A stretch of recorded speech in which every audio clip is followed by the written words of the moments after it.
The Pit Witch of Ustritsa.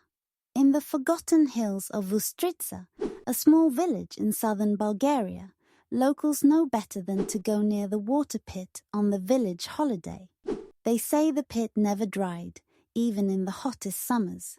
It lies hidden past an old bridge, in a gorge where the sun disappears too early and shadows stay too long. Long ago, a woman's husband fell in. His bicycle was found, but he never was. Since then, each year on the same day, something awful happens near the pit. But no one talks about it. Not in the open, not during daylight, and never at night. This year, Dora, just 7 years old, wandered from her grandmother's yard. The air smelled of roasted lamb and wildflowers. She followed the breeze. Then the faint sound of crying. Her feet led her through the fields, down the gravel path to the old bridge. That's where she saw her, a woman in black, her dress soaked and torn like she'd crawled from the bottom of a well. A thin black burqa covered her face, but Dora could still see the outline of her mouth, pale skin, hollow cheeks. Her voice was low and trembling. "Little girl, please help me. My husband, he's drowning. In the pit. Please come." Dora froze, heart pounding, but then nodded slowly. She took a step forward. "I'll help you, lady," she whispered. But from behind, Mira, her 13-year-old cousin, came running down the path, barefoot, screaming. "Dora! Who are you talking to?" Dora turned and pointed.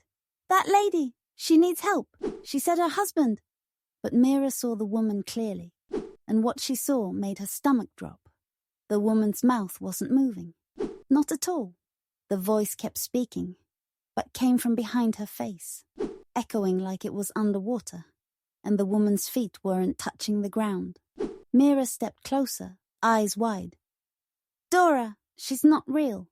Come here, now." But Dora didn't move. Her eyes were wide, her arms stiff at her sides. Then she began to cry, not out of fear, but because Mira was holding her back. "No, I have to help her," Dora shrieked, struggling in her cousin's arms. "She's crying. She's sad. Let me go."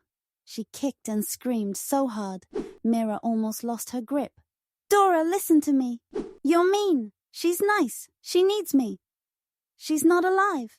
Dora's eyes rolled back for a second, her body twitching like she was in a trance. That's when Mira did the only thing she could. She raised her hand and slapped Dora across the face, hard enough to knock her to the ground.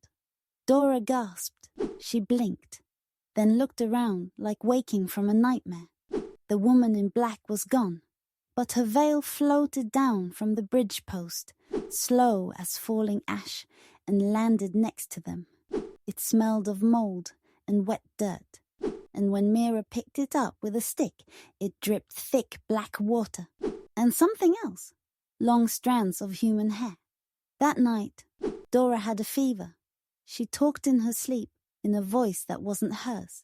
She repeated the same sentence over and over. She said next year. She said I'll go next year. I said yes. And outside their window, in the black woods near the pit, the villagers say they heard the creak of old bicycle wheels turning, and a woman crying, without ever opening her mouth. Would you like a continuation for what happens the next year? Or would you like it to end here like a traditional village legend?